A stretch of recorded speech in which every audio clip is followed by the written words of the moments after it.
അസ്സലാമു അലൈക്കും. എന്താണ് വിശേഷങ്ങളൊക്കെ? റാഹത്തല്ലേ? എന്തിനാ പേടിക്കണത്? പേടിക്കേണ്ട ആവശ്യമൊന്നുമില്ലല്ലോ. ഭയം ഒരു പരീക്ഷണമാണ്. അതുകൊണ്ട് ഭയം വേണ്ട. നമ്മളാരും ഭയപ്പെടരുത്. ആ ആ സൂറത്ത് ബഖറയിൽ അല്ലാഹു സുബ്ഹാനഹു വ തആല പറഞ്ഞത് വലനബ്ലുവന്നകും ബിശൈഇം മിനൽ ഖൗഫി വൽ ജൂഅ് ونقص من الأموال والأنفس والثمرات وبشر الصابرين الذين إذا أصابتهم مصيبة قالوا إنا لله وإنا إليه راجعون. പല കാര്യങ്ങളെ കൊണ്ടും നമ്മളെ പരീക്ഷിക്കുന്ന അതിലൊന്നാണ് ഭയം. അതുകൊണ്ട് ഭയക്കണ്ട. അത് അള്ളാഹുവിൻ്റെ ഒരു പരീക്ഷണമാണ്. അവിടെയെല്ലാം ക്ഷമിക്കുക. പ്രതിസന്ധികളിൽ ഇന്നാ ലില്ലാഹി വ ഇന്നാ ഇലൈഹി റാജിഊൻ എന്ന ആ ഒരു പ്രഖ്യാപനം നമ്മൾ എന്ത് ചെയ്യുക? മുറുകെ പിടിക്കുക. തീർച്ചയായിട്ടും ജീവിതമാകുമ്പോൾ പരീക്ഷണം ഉണ്ടാവും. ഇന്നത്തെ കാലഘട്ടത്തിൽ പലരും ഭയത്തിലാണ്. ഉമ്മമാരും ഉപ്പമാരൊക്കെ ഭയത്തിലാണ്. ഞാൻ പറയേണ്ട ആവശ്യമില്ലല്ലോ. അതുകൊണ്ട് ഭയം നമുക്ക് വേണ്ടതില്ല.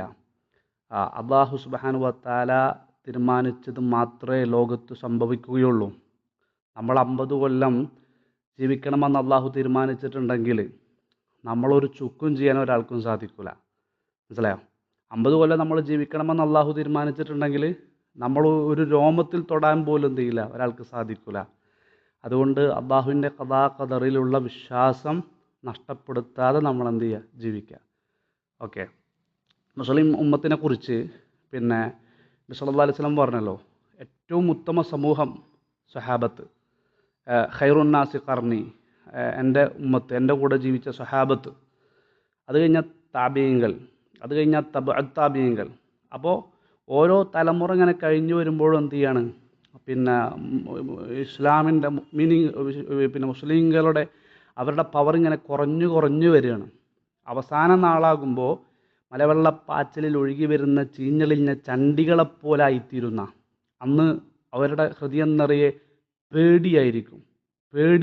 അവർക്ക് പേടിയായിരിക്കും. അവരെ നശിപ്പിക്കാൻ ഇസ്ലാമിൻ്റെ ശത്രുക്കൾ പാഞ്ഞെടുക്കുന്ന അവരിലേക്ക്. അത് ഏതുപോലെ? വിശക്കുന്നവൻ ഭക്ഷണത്തളികയിലേക്ക് പാഞ്ഞെടുക്കുന്നത് പോലെ എന്ന് പറഞ്ഞു. വിശക്കുന്നവൻ ഭക്ഷണത്തളികയിലേക്ക് പാഞ്ഞെടുക്കുന്നത് പോലെ അല്ലേ? അപ്പോൾ അന്നത്തെ കാലഘട്ടത്തിൽ മുസ്ലിം ഉമ്മത്തിൻ്റെ ഹൃദയം നിറയെ വഹനാണ് ഇതിനുള്ള കാരണം. വഹൻ. അപ്പോൾ സ്വഹാബത്ത് ചോദിച്ചു, മൽ വഹനു യാ റസൂലല്ലാഹ്. അപ്പോൾ അതിന് നബി സല്ലല്ലാഹു അലൈഹി വസല്ലം പറഞ്ഞത് ഹുബ്ബുദ്ദുനിയ വ കറാഹിയത്തുൽ മൗത്ത്. ദുനിയാവിനോടുള്ള സ്നേഹം, മരിക്കാനുള്ള താല്പര്യക്കുറവ്, വെറുപ്പ്, മരിക്കാൻ താല്പര്യമില്ല. മനസ്സിലായി? ദുനിയാവിൽ ഇങ്ങനെ കുറേ അടിച്ചു പൊളിച്ച് ജീവിക്കണം. അങ്ങനത്തെ ഒരു അവസ്ഥയിലേക്ക് മുസ്ലിം ഉമ്മത്ത് മാറി. റസൂൽ സല്ലല്ലാഹു അലൈഹി വസല്ലമയുടെ പ്രവചനമാണല്ലോ, അത് ലോകത്ത് സംഭവിക്കണമല്ലോ. അപ്പോൾ അത് ലോകത്ത് സംഭവിച്ചുകൊണ്ടിരിക്കുകയാണ്. അപ്പോൾ മരിക്കാൻ നമുക്ക് പേടി വേണ്ട. മരിക്കാൻ അള്ളാഹു തീരുമാനിച്ചിട്ടുണ്ടെങ്കിൽ നമ്മൾ എന്ത് ചെയ്യും? അത് നമ്മൾ മരിക്കുക തന്നെ ചെയ്യും. ആ ഒരു പേടി നമുക്ക് വേണ്ട. ഇൻഷാ അല്ലാഹ്. അള്ളാഹു തൗഫീഖ് ആകട്ടെ. ഓക്കെ, ഭയക്കണ്ട. ഓക്കെ.